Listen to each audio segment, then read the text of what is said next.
P, con.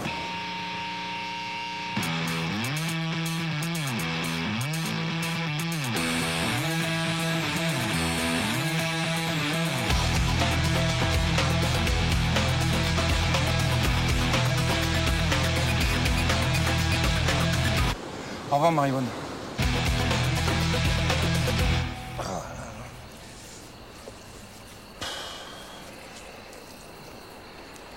Putain de pays de con. Il est revenu. Il va pas falloir nous laisser ça là, hein. Vous dites? Quand on jette un corps à l'eau à marée montante, il revient forcément sur la plage. T'as pas appris ça? Environ 1m65, menu, cheveux châtains, chignon impeccable, même mouillé. Ta femme? Comment vous savez ça, vous? Hein? Marivonne, mais pourquoi t'es revenu?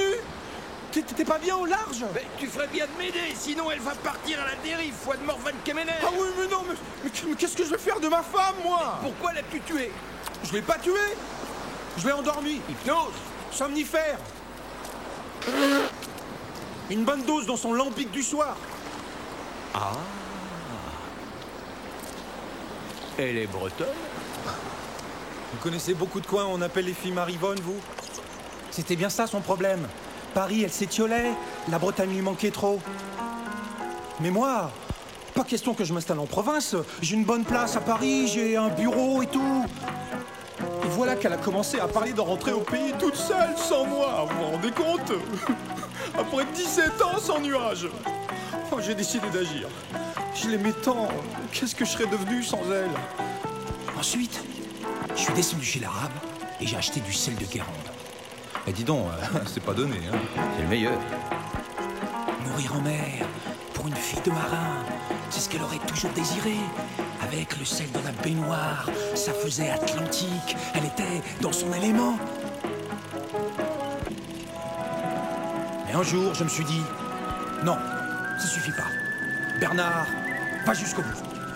Rends-la à l'océan, le vrai. C'est le moins que tu puisses faire. Qu'elle aille retrouver son père, son grand-père et tous les marins. T'es un brave homme, Bernard. Et j'ai envie de t'aider. Vous feriez ça? J'ai un petit canot au mouillage, avec un moteur. Il peut aller assez loin.